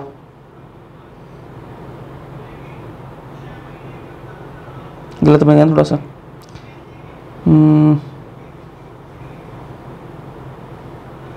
ये बेंजीन रिंग तो बना दी। क्या बनानी, बेंजल डिहाइड। ठीक है, बेंजल डिहाइड किसको बोलते हैं भाई, बेंजीन रिंग पे CHO लगा हुआ हो, CHO लगा हुआ हो, ये आपका बेंजल डिहाइड हो गया। बेंजल डिहाइड तो मैंने बना दिया। बेंजल डिहाइड से पहले क्या बोल रहा है, मेटा पे डाई नाइट्रो लगा हुआ है। मेटा पोजीशन कौन सी होती है, ग्रुप के जस्ट पास वाली होती है आपकी ऑर्थो, और ऑर्थो के जस्ट पास वाली कौन सी होती है आपकी, मेटा। ठीक है, तो मेटा पे क्या लगा हुआ है, डाई नाइट्रो। यहां पे क्या लगा हुआ है, NO2। ठीक है, एक NO2 में लगा दिया, क्या हो गया आपका, मेटा नाइट्रो बेंजल डिहाइड तो हो गया। लेकिन अपन क्या बनाना है, मेटा डाई नाइट्रो बनाना है। तो दूसरा नाइट्रो मैं यहां लगा दूंगा, क्योंकि ये भी क्या है आपकी मेटा ही तो है। ये आपका इसका स्ट्रक्चर हो गया। इस तरीके से आपको बनाने होते हैं, आसान है काफी। चलो, अब मैं आपको बेसिक आइडिया दूंगा कॉमन नेम का चेन के अंदर। ठीक है, ये रिंग की बात अपन ने कर ली कि रिंग के अंदर आपको कैसे कॉमन नेम का नामकरण करना होता है। ठीक है, बाकी जो फेमस तो कॉमन नेम है उसका मैं आपको लिस्ट जो शाम तक मिल जाएगी, चेक कर लेना वही ऐप पे। ठीक है, कॉमन नेम देखो कैसे लिखते हैं, प्रीफिक्स वर्ड रूट और वही सफिक्स, ठीक है, यही सीधा सा फंडा है, लेकिन आपको जो है इस चक्कर में ज़्यादा नहीं पढ़ना है, आपको बस ये नॉर्मल जो बातें हैं वो याद रखनी है। CH4 क्या होता है आपका, मीथेन, क्या लिखते हैं, अरे भाई एक कार्बन हो क्या लिखते हैं उसके लिए, मैथ, ठीक बात है। और यहाँ पे कोई डबल बॉन्ड ट्रिपल बॉन्ड नहीं है तो क्या लिख देंगे, एन लिख देंगे। C2H6 क्या हो जाएगा, इथेन। C3 3 कार्बन है तो क्या हो जाएगा, प्रोपेन। 4 कार्बन है तो ब्यूटेन, ठीक है। अब ब्यूटेन जो है इसको 2 तरीके से लिख सकते हैं, कैसे लिख सकते हैं भैया, ध्यान से देखना। पहले मैं आपको ये 2 स्ट्रक्चर दिखाता हूं। अगर कार्बन है, ठीक है, और उस कार्बन से 2 क्या है, मिथाइल जुड़े हुए हों, ठीक है अगर कार्बन है और उस कार्बन से 2 मिथाइल अगर जुड़े हुए हो तो उसे कहते हैं आइसो कहते हैं। इस पूरे स्ट्रक्चर को क्या कहते हैं, आइसो कहते हैं। वापस बोल रहा हूं ध्यान से कि एक कार्बन है उससे 2 मिथाइल जुड़े हुए हो, 2 CH3 जुड़े हुए हो, ऐसे स्ट्रक्चर को अपन क्या कहते हैं, आइसो कहते हैं, ठीक है। और अगर कोई कार्बन है उससे 3 क्या जुड़े हुए हो, मिथाइल जुड़े हुए हो, ऐसे स्ट्रक्चर को क्या कहते हैं अपन, नियो कहते हैं, ठीक है। अब आ जाओ, ये C4H10 है, ब्यूटेन है, ठीक है, आपका ब्यूटेन। अब इस ब्यूटेन को एक तो ऐसे लिख दो भाई, सीधी सीधी चेन बना के लिख दो, ये क्या है आपका N ब्यूटेन, ठीक है, नॉर्मल, N का मतलब नॉर्मल ब्यूटेन है, ठीक है। इसी ब्यूटेन को, ये जो 4 कार्बन है इनको मैं ऐसे भी लिख सकता हूं, 3 कार्बन मैंने ऐसे लिख दिए और 1 कार्बन मैंने इस कार्बन पे लगा दिया, ऐसे भी लिख सकता हूं भाई, 4 कार्बन ही तो है। इसका नाम क्या हो जाएगा, आइसोब्यूटेन हो जाएगा। ब्यूटेन किस लिए, क्योंकि 4 कार्बन है। आइसो क्यों, क्योंकि 1 कार्बन पे क्या लगे हुए हैं, देखो ये देखो, ये इतना इतना क्या है, आइसो नहीं है क्या, अभी मैंने आपको बताया, देखो ये रहा, देखो आइसो, ये इतना इतना देखो, ये देखो, ये आइसो नहीं है क्या, आइसो, इसलिए आइसोब्यूटेन, ठीक है। तो ये जो नाम है आपको, ये फेमस नाम, आइसोब्यूटेन क्या होता है, आइसोप्रोपेन क्या होता है, ये आपको पता होना चाहिए। आगे ये देखो भाई, पेंटेन, 5 कार्बन की चेन है, क्या लिखेंगे इसको, सीधी सीधी चेन है तो क्या लिख देंगे, नॉर्मल पेंटेन, N पेंटेन लिख देंगे। लेकिन इस पेंटेन को 5 कार्बन को अपन ऐसे भी लिख सकते हैं, 4 कार्बन यहां लगा दिए, 1 कार्बन यहां लगा दिया, ठीक बात है। तो 5 ही कार्बन, कैसे मरोड़ तोड़ के लिख दो, 5 ही कार्बन है, ठीक है। तो यहां पे देखो, इसको देखो, 1 कार्बन पे 2 क्या लगे हुए हैं, CH3 लगे हुए हैं। जब 1 कार्बन पे 2 CH3 हो तो उसको क्या कहते हैं अपन, आइसो कहते हैं। आइसो तो ये हो गया, और 5 कार्बन है पूरे इसमें, तो एक लिख देंगे आइसोपेंटेन लिख देंगे। समझ में आई बात, ठीक है। 1 कार्बन पे 2 CH3 लगे हुए हो तो आइसो कहते हैं उसको, तो 5 कार्बन तो आइसोपेंटेन कह देंगे। यहाँ पे 4 कार्बन थे इसलिए आइसोब्यूटेन कह दिया, ठीक है। आगे चलते हैं, ये 1 कार्बन है जी, ठीक है। इस पर क्या लगे हुए हैं, 1 2 3 4, कितने, 4 आप ही क्या लगे हुए हैं, CH3 लगे हुए हैं, तो इसको क्या कहेंगे अपन, नियोपेंटेन कहेंगे। क्या कहेंगे, नियोपेंटेन। इसको क्या कहते हैं, 1 कार्बन पे ये सारा माल मसाला लगा हुआ, इतने सारे CH3 लगे हुए, उसको कहते हैं नियो ग्रुप बोलते हैं इसको। देखो मैंने आपको यहाँ बताया भी था, ये क्या है आपका, नियो है, ठीक है। और 5 कार्बन इसलिए क्या बोलते हैं इसको, नियोपेंटेन बोल दिया, ठीक है। आगे चलते हैं, ये आपकी होगी एल्केन, जो सिंगल बॉन्ड वाले जो कार्बन थे, कंपाउंड थे, उनकी कॉमन नेमिंग ऐसे करते हैं। तो थोड़ा सा आपको आइडिया लग गया कौन नियो होता है, कौन आइसो होता है, ये आपको पता लग गया। अब बात करेंगे अपन एल्किन, डबल बॉन्ड वालों की बात करेंगे। एल्किन के लिए ईन लिख सकते हैं या फिर आइलीन लिख सकते हैं, ईन या फिर आइलीन, ठीक है। तो C2H4 ये आपका है, CH2 डबल बॉन्ड CH2, इसको क्या लिख सकते हैं, दो कार्बन की चेन है तो क्या लिखेंगे, 2 कार्बन के लिए क्या लिखते हैं, एथ, है ना। तो एक डबल बॉन्ड है तो क्या लिख देंगे, इथीन। इथीन के अलावा क्या लिख सकते हैं अपन, इथाइलिन भी लिख सकते हैं। तो मैंने आपको बताया ना, ईन या फिर आइलीन, तो इसको इथीन भी लिख सकते हैं या फिर इथाइलिन भी लिख सकते हैं, दोनों सही है। और ये कॉमन नेमिंग बता रहा हूं आपको, IUPAC नाम नहीं है भाई, कॉमन नेमिंग बता रहा हूं, आइडिया ले लो बस, ठीक है। फिर अगला है C3H6, 3 कार्बन की आपकी चेन है, ठीक बात है, 3 कार्बन की चेन है। 3 कार्बन के लिए क्या लिखते हैं अपन, प्रोप, ठीक है। और यहां पर डबल बॉन्ड लगा इसलिए क्या लिख देंगे, प्रोपीन, प्रोपीन। और इस यहां पर मैंने आपको बताया कि यहां पर आइलीन भी लिख सकते हैं, इन की जगह आइलीन, तो उसको प्रोपीन लिख दो या फिर प्रोपाइलीन लिख दो, ठीक बात है। आगे चलेंगे, C4H8 मतलब क्या आ जाएगा 4 कार्बन की चेन बनेगी, है ना, ठीक है। 4 कार्बन क्या लिखते हैं अपन, ब्यूट लिखते हैं, ठीक है। तो यहां पे देखो ये स्ट्रक्चर बना दिया, ठीक है। अब आपको पोजीशन अगर बतानी है, ठीक है, डबल बॉन्ड की अगर आपको पोजीशन बतानी है तो उसके लिए अपन 1 2 यूज नहीं करेंगे, अल्फा बीटा यूज करेंगे। क्या यूज करेंगे, अल्फा बीटा। IUPAC होता तो अपन 1 2 नंबर दे देते जल्दी से ना, लेकिन यहां पे क्या यूज करेंगे, अल्फा बीटा यूज करेंगे। तो देखो भाई ये 4 कार्बन की आपकी चेन होगी, ठीक है। यहां डबल बॉन्ड लगा हुआ है तो यहां क्या लगा देंगे अपन, अल्फा, और यहां पे लगा देंगे बीटा, ठीक है। डबल बॉन्ड को कम से कम क्या मिल रहा है अपन को, सबसे पहले क्या आ रहा है अल्फा, तो उसका नाम क्या हो जाएगा अल्फा ब्यूटीन, ठीक है। या फिर इसका और क्या नाम हो सकता है अल्फा ब्यूटाइलिन, यहाँ पे ब्यूटीन में देखो स्पेलिंग गलत हो गई, इसका नाम या तो अल्फा ब्यूटीन हो सकता है या फिर इसका नाम अल्फा ब्यूटाइलिन हो सकता है। अगला देखो भाई, अगला कंपाउंड देखो, 4 कार्बन का ही है, 1 2 3 4, ठीक है। नंबरिंग करनी पड़ेगी, नंबरिंग यहाँ होती नहीं, तो क्या लिखेंगे अल्फा बीटा। इस बार डबल बॉन्ड कहाँ पे बीटा पे है, तो क्या लिखेंगे बीटा ब्यूटीन या फिर बीटा ब्यूटाइलिन। समझ में आई। इसी को अपन ऐसे भी लिख सकते हैं, ये 1 2 3 और 4 कार्बन की चेन है, ठीक है। वही इसी को बस अपन ये कार्बन जो है इधर उधर करके लिख रहे हैं ना। यहां पे देखो ये एक कार्बन है, इस कार्बन पे यहाँ पे एक CH3 और एक कार्बन पे अगर 2 CH3 लगे हुए हों, 2 मिथाइल ग्रुप लगे हुए हों, तो क्या कहते हैं अपन आइसो कहते हैं। भाई तब बताया था अभी थोड़ी देर पहले ना, यहाँ पे देखो एक कार्बन यहाँ है, इस पे एक CH3 ये एक कार्बन पे 2 CH3 लगे हुए, उसको क्या कहते हैं अपन आइसो। तो इसका नाम क्या हो जाएगा आइसो ब्यूटीन या फिर आइसो ब्यूटाइलिन। समझ में आया, आगे चलेंगे। फिर आप बात करेंगे एल्काइन की, एल्केन की बात हो गई, एल्कीन की बात हो गई, एल्काइन की बात करेंगे। एल्काइन मतलब आपकी एल्काइन मतलब 3 बॉन्ड आएंगे यहाँ पे ना, इसके लिए अपन क्या लिख सकते हैं एल्काइन के लिए क्या लिख सकते हैं एसिटाइलिन लिख सकते हैं। जैसे अपन ने डबल बॉन्ड में इन और आइलिन यूज किया ना, यहाँ पे अपन एसिटाइलिन यूज करेंगे। देखो नाम से देखो, ये क्या है आपका इथाइलिन है ना, 2 कार्बन के लिए क्या यूज करते हैं अपन इथाइलिन, ये तो अपन करते हैं यूपीएससी में, लेकिन यहाँ क्या लिखेंगे एसिटाइलिन। ये क्या है आपका एसिटाइलिन, ठीक है। अगर ये ऐसा कार्बन हो, 2 कार्बन है और दोनों के बीच में क्या है 3 बॉन्ड लगे हुए हों, 2 कार्बन है और दोनों के बीच में 3 बॉन्ड अगर लगे हुए हो तो उसको क्या कहते हैं अपन एसिटाइलिन कहते हैं। अब अगला कंपाउंड देखो, इसमें देखो ये तो इतना क्या होगा, इतना क्या हो गया, 2 कार्बन है और बीच में क्या है 3 बॉन्ड लगे हुए, इसको क्या कहेंगे अपन एसिटाइलिन कहेंगे। लेकिन इस पे ये CH3 जुड़ा हुआ है तो क्या लिख देंगे इसके CH3 के लिए क्या लिखते हैं अपन मिथाइल, तो यहाँ क्या आ जाएगा मिथाइल आ जाएगा, और इतने को क्या कहेंगे अपन एसिटाइलिन, तो क्या हो जाएगा मिथाइल एसिटाइलिन हो जाएगा इसका नाम। भाई इतने को क्या कहते हैं अपन सी कार्बन के बीच में 3 बॉन्ड लगे हुए हैं, क्या कहेंगे एसिटाइलिन कहेंगे। तो ये इतना क्या हो गया एसिटाइलिन हो गया। अब इस एसिटाइलिन पे क्या लगा हुआ है, एक मिथाइल ग्रुप लगा हुआ, तो क्या नाम हो जाएगा इसका मिथाइल एसिटाइलिन हो जाएगा या नहीं हो जाएगा, बिल्कुल हो जाएगा, ठीक है।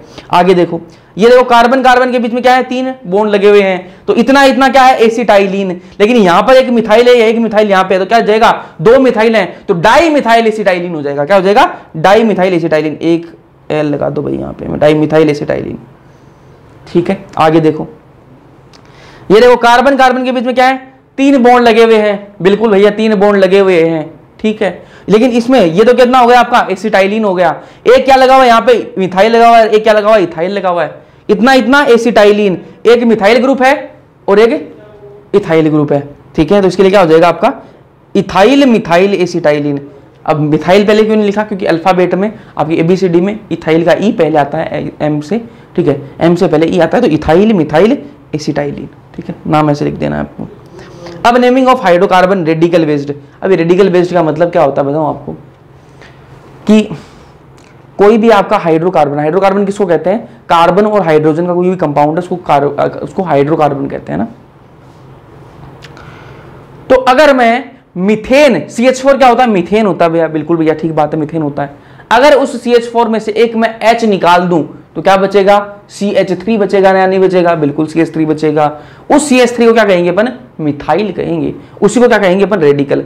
किसी भी एक हाइड्रोकार्बन से आप एक H निकाल दो फिर जो बचेगा उसको रेडिकल कहते हैं, ठीक है। तो CH4 था, इसमें से अपन ने एक H निकाल दिया तो क्या बच गया CH3 बच गया, ठीक है। तो ये क्या रेडिकल है, ठीक है, इसको क्या रेडिकल कहते हैं। इसके बारे में अपन आगे बात करेंगे रेडिकल के बारे में, और भी बातें होंगी ऑर्गेनिक केमिस्ट्री में, अभी इतना ही समझो ना।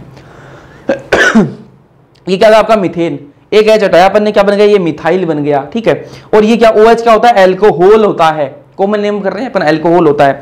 अगर ये CH3 और OH जुड़ जाए, ये देखो CH3 और OH जुड़ गया, इतना क्या है मिथाइल है, और ये OH क्या है एल्कोहल, इसका कॉमन नेम क्या हो जाएगा मिथाइल एल्कोहल हो जाएगा। क्या हो जाएगा मिथाइल एल्कोहल हो जाएगा।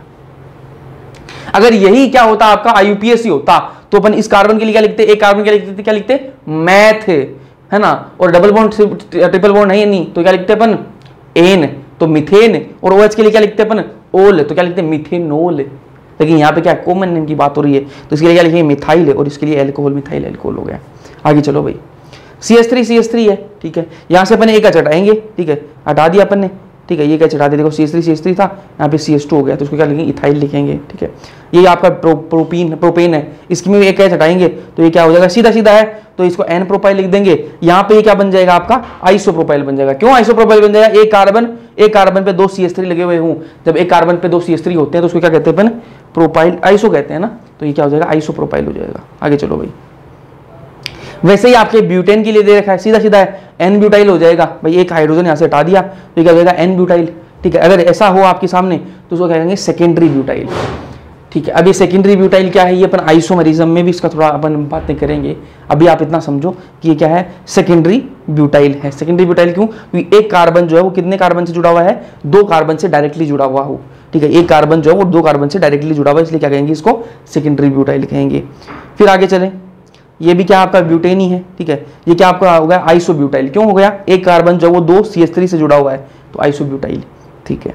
फिर आगे ये देखो, ये क्या होगा आपका, टर्सरी ब्यूटाइल। टर्सरी ब्यूटाइल कैसे हुआ, ये एक कार्बन 3 CH3 से जुड़ा हुआ है, लेकिन ये जो फंक्शनल ग्रुप यहाँ पे क्या होगा, फंक्शनल ग्रुप होना चाहिए जो कि जिसमें कार्बन, अगर कार्बन नहीं है यहाँ पे, अगर मान लो फंक्शनल ग्रुप जुड़ा हुआ है, 3 तो CH3 जुड़े हुए हैं इस कार्बन से, बीच वाला कार्बन है, इसे 3 तो CH3 आपके जुड़े हुए हैं, बिल्कुल जुड़े हुए हैं। एक इससे क्या हो जाएगा, फंक्शनल ग्रुप जुड़ा हुआ है, और वो फंक्शनल ग्रुप कैसा होना चाहिए, जिसमें कार्बन नहीं होना चाहिए। अगर कार्बन वाला नहीं है फंक्शनल ग्रुप, यहाँ मान लो OH है, तो उसे कहेंगे अपन टर्सरी ब्यूटाइल कहेंगे, है ना। तो इस तरीके से ये नाम है, बस आपको ध्यान में रखना है। फिर अगला हो जाएगा पेंटेन, ठीक है। तो पेंटेन अगर सीधी सीधी है, अगर इसमें एक एच हटा दूं और सीधा सीधा मैं लिख दूं तो N पेंटाइल हो जाएगा। और अगर इसमें मैं ये जो एच जो है यहाँ से हटाया, इस बार मैं यहाँ से बीच से हटा दूं तो उसको क्या कहेंगे, एक्टिव सेकेंडरी पेंटाइल। अभी एक्टिव सेकेंडरी पेंटाइल क्या है, ये भी आपको समझ में नहीं आएगा, आगे इसकी बात करेंगे अपन, समझेंगे आगे आइसोमरिज्म वगैरह में, जब आपको समझ में आएंगी ये चीज़ें, है ना। फिर आगे है सिर्फ सेकेंडरी पेंटाइल है, ये एक्टिव सेकेंडरी पेंटाइल है। अभी इसका मैं अभी आपको बताऊंगा भी नहीं, समझाने की कोशिश भी नहीं करूंगा, क्योंकि यहाँ पे आपको नहीं समझ में आएगा। बस इतना ध्यान में रखो, ये स्ट्रक्चर है, इतना मैं आपको बता रहा हूँ, कॉमन नेम आपको सिर्फ बता रहा हूँ मैं। ये आपका नियो पेंटाइल है, क्योंकि सारे के सारे क्या है आपके, देखो एक कार्बन पे सारे के सारे अलग अलग जुड़े हुए हैं ना, सारे के सारे कार्बन जुड़े हुए हैं, तो क्या हो जाएगा, नियो पेंटाइल। चलो यहाँ तक आपको कंप्लीट। अब कुछ क्वेश्चन दे रखे हैं, उनके आंसर्स भी लिखे हुए हैं, क्योंकि इसमें मैं ज़्यादा टाइम लगाना नहीं चाहता था, ठीक है ना, बस आपको बस थोड़ा सा आइडिया देना चाहता था, इसके अलावा कुछ भी नहीं है।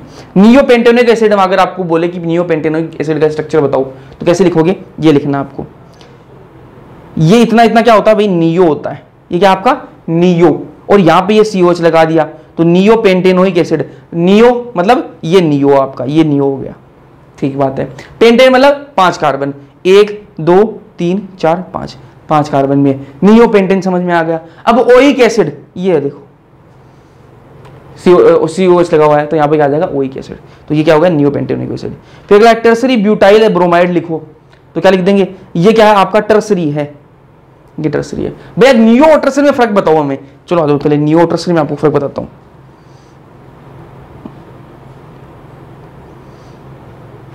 ये आपका क्या है, नियो है, ये क्या है, नियो। टर्सरी बताऊं अब,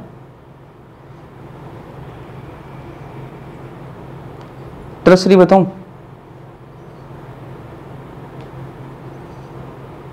ये क्या आपका टर्सरी है, समझ में आया। नियो में क्या होगा, एक कार्बन से सारे कार्बन ही जुड़े हुए होंगे, एक कार्बन से 4 के 4 कार्बन जुड़े हुए हो, वो नियो होता है। टर्सरी क्या होता है, एक कार्बन है उससे 3 तो क्या हो जुड़े होंगे, कार्बन जुड़े हुए होंगे, और एक अलग कोई ग्रुप जुड़ा हुआ होगा, जैसे Br हो गया, Cl हो गया, कुछ भी है ना, तो वो क्या हो जाएगा आपका टर्सरी।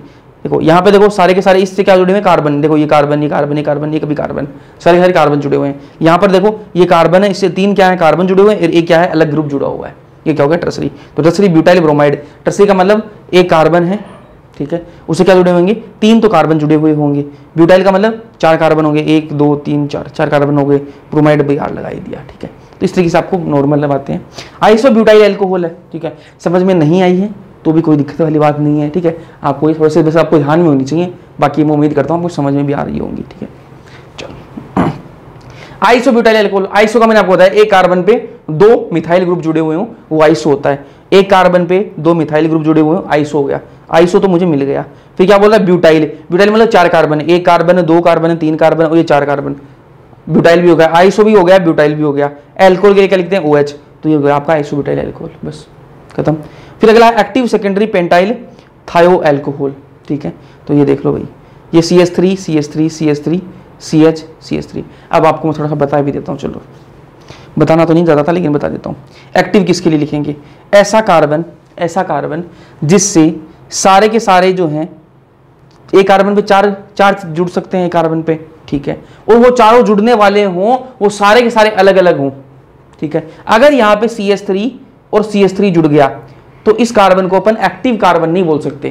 कब बोलेंगे इसको एक्टिव? इस कार्बन को एक्टिव कार्बन तभी बोलेंगे जब इस पे सारे के सारे जुड़ने वाले जो ग्रुप हैं, कंपाउंड हैं, सारे के सारे जो ग्रुप हैं वो अलग अलग हो, तब उसको एक्टिव कहेंगे।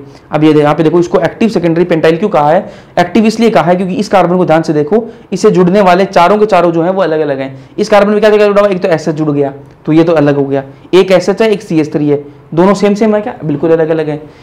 दो तो ये जुड़ गए तो ये दोनों तो अलग हैं। तीसरा आपका हाइड्रोजन है, हाइड्रोजन भी अलग हो गया, हाइड्रोजन CH3 SH, तीन तो अलग अलग, बिल्कुल ही अलग अलग जुड़े हुए हैं। उसके अलावा ये देखो प्रोपाइल, ठीक है, तो प्रोपाइल जुड़ा हुआ, हाइड्रोजन जुड़ा हुआ और CH3 जुड़ा हुआ और SH जुड़ा हुआ है, तो चारों के चारे जो हैं वो अलग जुड़े हुए हैं, इसलिए कैसा कार्बन है? ये एक्टिव कार्बन है, ठीक है। इसलिए इसका नाम क्या होगा? Active secondary pentyl. पेंटाइल इसलिए क्योंकि 5 कार्बन की चेन है, और आपके थायो इसलिए, ये आपका थायो एल्कोहल, इसके लिए लिखते हैं अपन, इस तरीके से आपको नाम लिखने होते हैं। अगला आपका नियो पेंटाइल अमाइन, ठीक है, बस थोड़ा आइडिया ले लो भाई, खत्म करेंगे उसके बाद में। नियो पेंटाइल अमाइन वही है, नियो 5 कार्बन ये, ठीक है, ये आपका नियो हो गया, पेंटाइल 5 कार्बन का होता है, ठीक है, अमाइन ये जोड़ दिया अमाइन। चलो अब ये देखो भाई, कॉमन नेम क्या लिखते हैं अपन?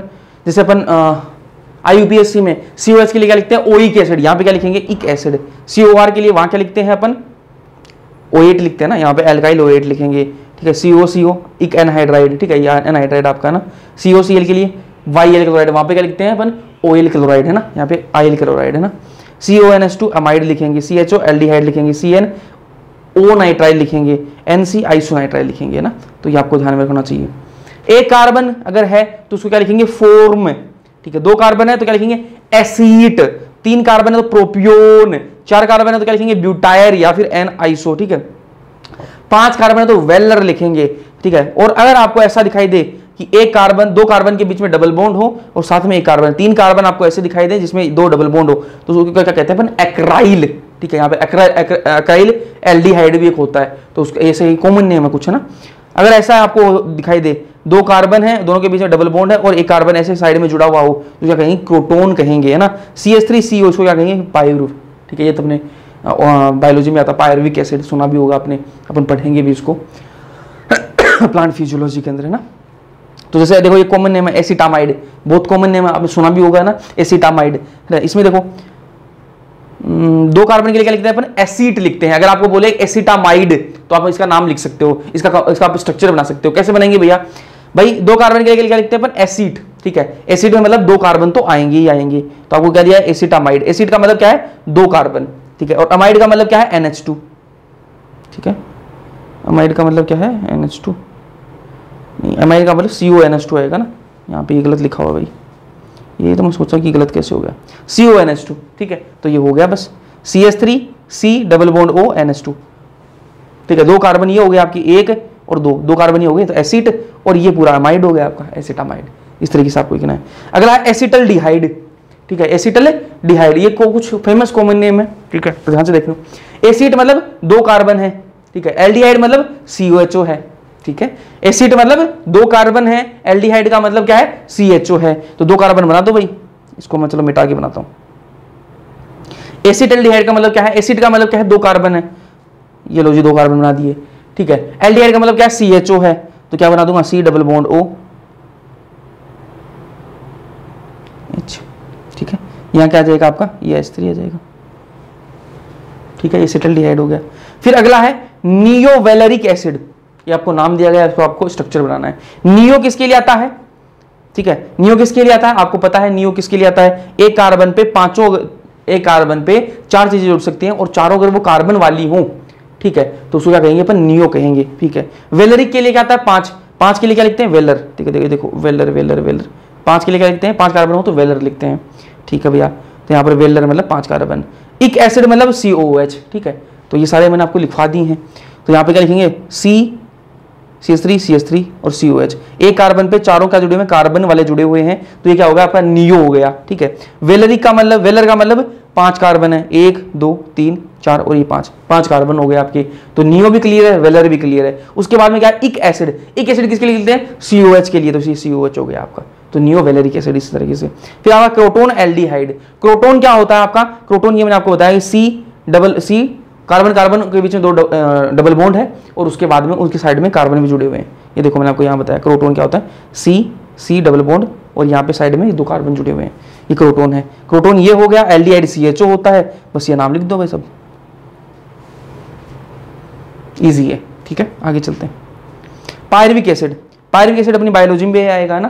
पायरुव किसके लिए आता है, CH3CO के लिए ना, अभी मैंने आपको दिखाया भी था यहाँ पे।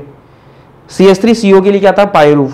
ठीक है, और इक एसिड किसके लिए आता है, COH। तो ये हो जाएगा इसका CH3 C double bond O और COH, ये पायरुविक एसिड का स्ट्रक्चर हो गया। तो ये कुछ कॉमन नेम है जो फेमस है, इनके आपको याद रखने पड़ेंगे। ठीक है, तरीके भी मैंने आपको बता दिए हैं मोटा माटी, बाकी आपको याद रखने ही है। ठीक है, फिर क्या, एसिटोनाइट्राइल। एसिड वर्ड किसके लिए आता है, 2 कार्बन के लिए अपन क्या लिखते हैं, एसिड लिखते हैं। नाइट्राइल किसके लिए आता है आपका, CN के लिए। ठीक है, तो इसका स्ट्रक्चर क्या हो जाएगा, O नाइट्राइल किसके लिए आता है, O नाइट्राइल CN के लिए ना। तो CH3 क्योंकि एसिड 2 कार्बन, एक कार्बन इसका हो गया, एक कार्बन इसका हो गया, तो एसिड तो क्लियर हो गया। O नाइट्राइल किसके लिखते हैं, CN के लिए, तो ये CH। ठीक बात है, चलो आगे। एक्राइल एल्डिहाइड, ये भी नाम फेमस थोड़ा, एक्राइल एल्डिहाइड लिखते हैं इसको, बीच में से एक गायब हो गया यहाँ से। एक्राइल एल्डिहाइड,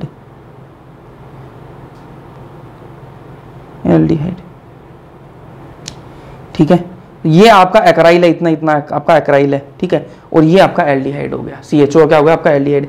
एक्राइल क्या होता है, 2 कार्बन के बीच में डबल बॉन्ड, उसको एक्राइल कहते हैं। और CHO क्या हो गया आपका, एल्डिहाइड। तो इसका ऐसा नाम लिख दोगे, स्ट्रक्चर बना दोगे नाम से। ठीक है, फिर अगला है आपका एलाइल ब्रोमाइड। ठीक है, एलाइल क्या होता है, इसको क्या कहते हैं, एलाइल कहते हैं। ये इतना जो है ना, इतना इसको क्या कहते हैं अपन, एलाइल कहते हैं। लिखवाया है क्या मैंने, ये देखो यहाँ पे लिखा हुआ है, ये देखो इतना लग रहा है। CH2 CH double bond CH2, इसको क्या कहते हैं अपन, एलाइल कहते हैं। और CH2 डबल बॉन्ड CH, इसको क्या कहते हैं, विनाइल कहते हैं। ये ध्यान में रखना यार, इंपॉर्टेंट चीजें हैं, इतने इनको ध्यान में रखना, याद ही रख सकते हो यार इसको, और कहते क्या ही कर सकते हैं ना। इसको एलाइल कहते हैं तो कहते हैं, इसको विनाइल कहते हैं तो कहते ही हैं, बस कोई दिक्कत ही नहीं है। अब इसका नाम लिख दो भाई, क्या बोल रहा है, एलाइल ब्रोमाइड। तो इतना तो आपका क्या होगा, एलाइल हो गया, और Br के लिए ब्रोमाइड हो गया। फिर क्या है, विनाइल क्लोराइड, इतना आपका विनाइल होता है, ये Cl होगा तो विनाइल क्लोराइड हो गया। तो ये कौन किसको क्या बोलते हैं, ये मैंने आपको बता दिया है। आगे चलते हैं। अब मैंने आपको IUPAC के अंदर थोड़ा सा बचा है, वो करवाता हूँ, उसके बाद क्वेश्चन करेंगे ना, क्वेश्चन करेंगे और फिर खत्म करेंगे ना। मैंने IUPAC के अंदर आपको एक चीज बताई थी, क्या बताई थी मैंने आपको, कि एल्डो और फॉर्माइल, एल्डिहाइड जो है उसके लिए मैंने आपको 2 प्रीफिक्स बताए थे। क्या प्रीफिक्स बताए थे, कि इसके लिए अपन एल्डो भी यूज कर सकते हैं और फॉर्माइल भी यूज कर सकते हैं। और मैंने आपको यह भी कहा था कि मैं आपको बताऊंगा कि कब आपको एल्डो यूज करना है, कब आपको फॉर्माइल यूज करना है। ठीक बात है, अब वो समय आ गया कि मैं आपको बताऊं कि कब आपको एल्डो यूज करना है और कब आपको फॉर्माइल यूज करना है। ठीक बात है, चलो ध्यान से, यहां पे इसको मैं मिटा दूं ताकि आपको समझ में आए।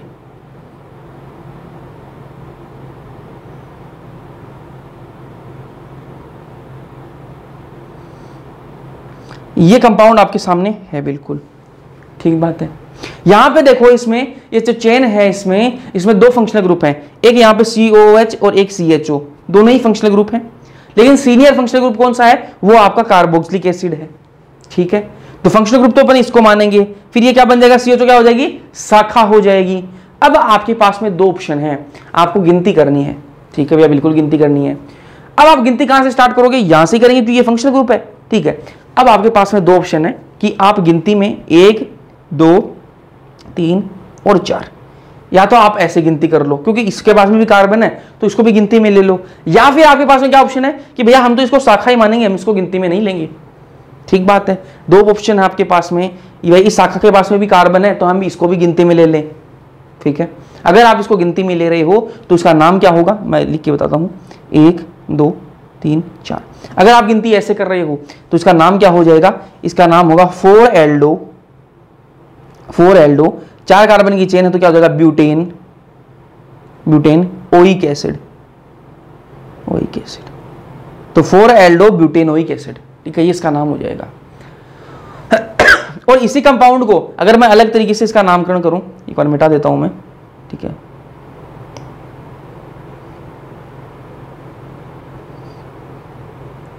इस बार मेरे मन में आई कि मैं इसको नंबरिंग में इंक्लूड नहीं करूंगा, है ना, ये जो CHO है इसको मैं नंबरिंग में नहीं इंक्लूड करूंगा, ठीक है। यहां मैंने इसको नंबरिंग में ले लिया, अब मैं इसको मान रहा हूं कि भाई ये शाखा की तरह मानूंगा, मैं इसको नंबरिंग में नहीं लूंगा। तो मैं नंबरिंग कहां से करूंगा, यहां से 1 2 और 3, इसको मैं क्या मानूंगा, शाखा मानूंगा। तो क्या लिखूंगा मैं यहां पे लिखूंगा मैं 3 4 माइल 3 कार्बन की चेन है, क्या लिखूंगा, प्रोपेन ओइक एसिड। दोनों इसके सही नाम है, देखो दोनों कंपाउंड जो है सेम है और दोनों ही इसके सही नाम है। एक में आ रहा है 4 एल्डो ब्यूटेनोइक एसिड, एक में आ रहा 3 4 माइल प्रोपेनोइक एसिड। अब मैं आपको बात बताऊं काम की, कब आपको 4 माइल यूज करना है, कब एल्डो यूज करना है। अगर आप थोड़ा सा अटेंटिव होकर लेक्चर देख रहे हो तो आपको समझ में आ गया भी होगा। जब आप गिनती में CHO को लेते हो, ठीक है, जब कोई एक चेन है, ठीक है, कोई भी कंपाउंड है, उसमें आपका जो एल्डिहाइड है वो एक शाखा की तरह आ रहा है, मतलब प्रीफिक्स आप ले रहे हो उसका, तो आपको प्रीफिक्स क्या यूज करना है। अगर आप उसको गिनती में ले रहे हो, CHO के कार्बन को अगर आप गिनती में गिन रहे हो तब तो आपको एल्डो यूज करना है, और अगर आप गिनती में नहीं ले रहे हो तब आपको 4 माइल यूज करना है। ठीक बात है भाई। एक कोई कंपाउंड है, उसमें 2 फंक्शनल ग्रुप लगे हुए हैं और उसमें आपका एल्डिहाइड जो है उसको आप शाखा की तरह मान रहे हो, तो अगर आप एल्डिहाइड के कार्बन को, CHO के कार्बन को गिनती में ले रहे हो तब तो आपको एल्डो यूज करना है। अगर आप उसको गिनती में नहीं ले रहे हो तो आपको क्या यूज करना है, 4 माइल यूज करना है। अरे समझ में आई या नहीं आई क्या, ठीक है। तो ये बातें मैंने यहां लिख भी रखी हैं। एल्डो कब यूज करना है, अगर CHO का कार्बन गिन रहे हैं तब अपन एल्डो यूज करेंगे, अगर CHO का कार्बन नहीं गिन रहे हैं तब 4 माइल यूज करेंगे। तो लिखी हुई है बातें, समझ में आया होगा। अब चलो क्वेश्चन करते हैं कुछ। चलो भाई ध्यान से अपना आंसर लिखते जाना, कमेंट सेक्शन में कमेंट करते हुए अपना आंसर जो है वो करते जाना। निम्नलिखित यौगिक का सही IUPAC नाम बताओ भाई, सही IUPAC नाम बताना। ये आपके सामने कंपाउंड दे रखा है, इसका सही आपको IUPAC नाम जो है वो आपको बताना है। बताओगे क्या, करें शुरुआत इसकी, करें नंबरिंग। चलो ये भी शाखा, ये भी शाखा, चलो नंबरिंग कहां से करूं, नंबरिंग कर देंगे जी, यहां से कर देंगे 1 2 3 4 5 6, नंबरिंग हो गई, ठीक है। अब बताओ मुझे, 1 पे क्या आ रहा है आपका, 2 पे क्या आ रहा है, क्लोरो, ठीक है भाई, ये शाखा है, ये भी शाखा है। 2 पे क्या आएगा, क्लोरो आएगा, बिल्कुल आएगा। इसमें क्या बता रहा है, 3 पे क्लोरो बता रहा है, इसमें 2 पे क्लोरो बता रहा है, मुझे तो ये सही लग रहा है। 2 पे क्लोरो, 1 पे मिथाइल, बिल्कुल 1 पे मिथाइल आएगा, और 4 पे नाइट्रो, ठीक है, बेंजीन, बिल्कुल सही बात है। थर्ड ऑप्शन जो है इसमें सही जाएगा भाई। अब आपके दिमाग में एक आ रहा होगा कि भैया आपने बताया था कि अगर रिंग पे CH3 लगा हुआ हो तो उसको क्या कह सकते हैं अपन, टोलुइन कह सकते हैं। बिल्कुल कह सकते हैं, बिल्कुल वो सही है आपका, लेकिन यहां पे ऑप्शन अपन को देखना पड़ेगा ना। यहां पे ऑप्शन में जो है उसको टोलुइन की तरह नहीं लिख रखा, नॉर्मल लिख रखा है, तो अपन नॉर्मली जो है इसका आंसर दे देंगे, ठीक है। 2 क्लोरो 1 मिथाइल 4 नाइट्रो बेंजीन, बिल्कुल सही है, आंसर आ गया। आगे चलते हैं, अगला कंपाउंड, अगला क्वेश्चन देखो भाई। निम्नलिखित यौगिक का सही IUPAC नाम बताना आपको। ये आपके सामने कंपाउंड है, सही आपको नाम बताना है। देखो ध्यान से, यहां पे इसमें 2 फंक्शनल ग्रुप लगे हुए हैं, यहां पे COH है, यहां पे क्या OH लगा हुआ है, तो सीनियर कौन है, COH। नंबरिंग कहां से होगी, बिल्कुल COH से होगी। 1 2 3 4 और 5, 5 कार्बन की चेन है, बिल्कुल ठीक बात है, 5 कार्बन की चेन है। क्या नाम हो जाएगा इसका भाई, 1 और 2, 3 पे क्या लगा हुआ आपका, हाइड्रोक्सी लगा हुआ है, और 4 पे क्या लगा हुआ आपका, मिथाइल लगा हुआ है। ठीक बात है क्या, 3 पे हाइड्रोक्सी और 4 पे मिथाइल लगा हुआ है। अरे सही है क्या, बिल्कुल सही बात है। तो आप मुझे बताओ, मिथाइल का M पहले आता है कि हाइड्रोक्सी का H पहले आता है? मिथाइल का M पहले आता है कि हाइड्रोक्सी का H पहले आता है? एबीसीडी में हाइड्रोक्सी का H पहले आता है ना, तो 3 हाइड्रोक्सी किसी में है क्या, ये राजी थी ना हाइड्रोक्सी, बस खत्म हो गया क्वेश्चन ही, सी ऑप्शन जाएगा। 3 हाइड्रोक्सी 4 मिथाइल पेंटेनोइक एसिड, ये लगा दो टिक इस पे।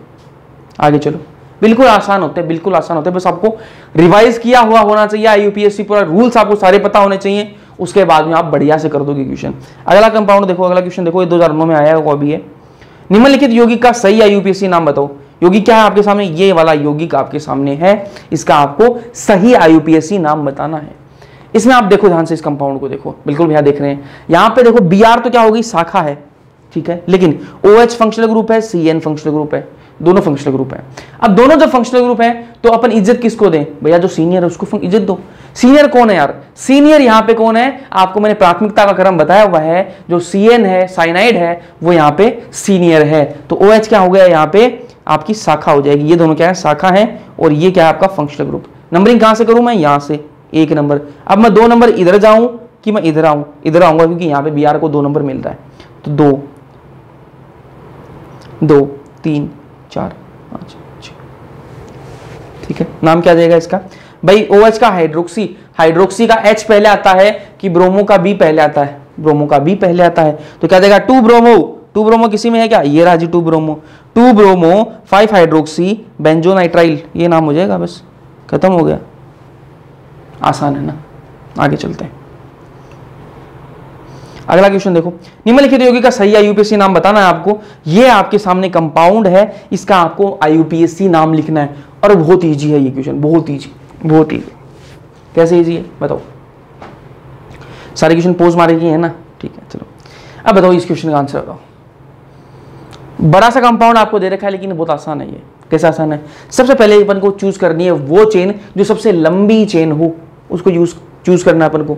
ठीक है, लंबी चेन कौन सी होगी इसमें? ये देखो, अगर मैं यहां से चलूं, एक कार्बन तो ये होगा, एमी का मतलब मिथाइल होता है, यहाँ पे क्वेश्चन में लिखा हुआ भी है, एमी का मतलब मिथाइल है।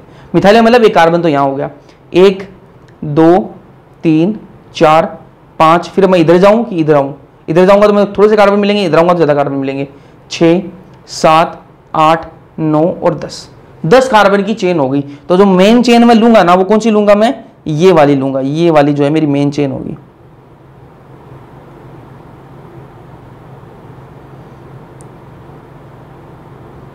ये वाली जो है वो मेरी मेन चेन होगी। ठीक बात है, नंबरिंग मारता हूं मैं इस पे। 1 2 3 4, ये 5, ये 6, ये 7, ये 8, ये 9 और ये 10 कार्बन की चेन है। मतलब नाम तो क्या हो जाएगा इसका? डैक। 10 के लिए क्या लिखते हैं? डैक लिखते हैं। ठीक है, अब इसमें शाखाएं देख लो भाई, शाखाएं कौन कौन सी हैं? एक शाखा तो मुझे यहां दिखाई दे रही है, एक शाखा मुझे ये यहां दिखाई दे रही है, एक शाखा मुझे ये यहां दिखाई दे रही है। 3 शाखाएं हैं। कौन कौन सी शाखाएं हैं? यहाँ पे एक तो मिथाइल लगा हुआ है। ये कौन सा है? ये कौन सा शाखा? ये इथाइल है। एक कार्बन ये, एक कार्बन ये, 2 कार्बन में क्या होता है? इथाइल। ठीक है, एक ये इथाइल, ये भी इथाइल है। तो 2 इथाइल लगे हुए हैं, एक मिथाइल लगा हुआ है। ठीक है, अब एक बात तुम बताओ मुझे, मिथाइल का M पहले आता है ABCD में कि इथाइल का E पहले आता है? भैया इथाइल का E पहले आता है। तो मैं क्या लिख दूंगा? मैं लिख दूंगा भैया 5 6, यहां से लिखता हूं 5 6 di ethyl, 3 methyl, deck. Double bond triple bond है क्या? नहीं है, तो क्या लिख दूंगा? डेकेन। बस ये नाम हो गया इसका, 5 6 डाई इथाइल 3 मिथाइल डेकेन, इसका नाम हो जाएगा। इस तरीके से आपको नाम लिखने। तो इतना बड़ा कंपाउंड देके जो है आपको घबराना नहीं है। इसको मैं मिटा देता हूं ताकि बढ़िया से आपको दिखे। चलो आगे चलते हैं। अगला क्वेश्चन देखो भाई, ये आपके सामने क्वेश्चन है, इसका IUPAC नाम आपको बताना है। ठीक है जी, ध्यान से देखो इसमें क्या दे रखा है।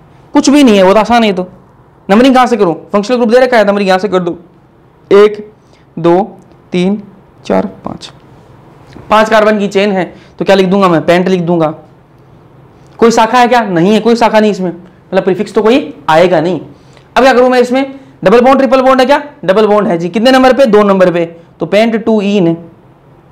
अब क्या आपकी फंक्शनल ग्रुप है? कितने नंबर पे? 1 नंबर पे, तो 1 ओइक एसिड, 1 ओइक एसिड। ये इसका नाम हो जाएगा, IUPAC नाम हो जाएगा, पेंट 2 ईन 1 ओइक एसिड। ठीक है, आगे चलते हैं। ये लो जी इस IUPAC नाम की बला का लास्ट रूल, और खत्म करते हैं इसको। चलो, मैंने आपको एक कहा था, एक बात कही थी मैंने आपको। क्या कही थी?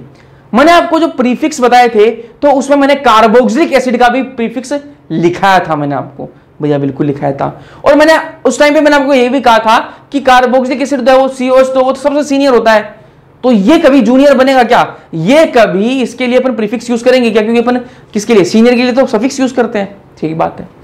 तो मैंने आपको कहा था कि एक टाइम ऐसा आएगा जब अपन COH के लिए भी प्रीफिक्स यूज करेंगे। अब वो टाइम आ चुका है, अब अपन कार्बोक्सिलिक एसिड के लिए भी प्रीफिक्स यूज करेंगे। क्या टाइम है? ध्यान से देखना। रूल क्या कहता है? रूल ये कहता है कि अगर दो से अधिक कार्बन युक्त फंक्शनल ग्रुप उपस्थित हो, कोई आपके सामने कंपाउंड दे रखा है, बिल्कुल भैया दे रखा है, और उसमें दो से अधिक कार्बन युक्त फंक्शनल ग्रुप हो, ऐसे फंक्शनल ग्रुप जिनमें कार्बन की मात्रा हो, है ना, ऐसे फंक्शनल ग्रुप जिनमें कार्बन मौजूद हो, अगर दो से अधिक ऐसे फंक्शनल ग्रुप किसी कंपाउंड में हैं, तब हम फंक्शनल ग्रुप के कार्बन को नहीं गिनेंगे। क्या बोल रहे हैं, वापस सुनो ध्यान से। मैं कह रहा हूं कोई कंपाउंड है और उसमें दो से अधिक अगर कार्बन युक्त फंक्शनल ग्रुप हैं, तो हम क्या करेंगे, फंक्शनल ग्रुप के कार्बन को नहीं गिनेंगे। अरे समझ में आई या नहीं आई? चलो अब एग्जांपल से देखते हैं।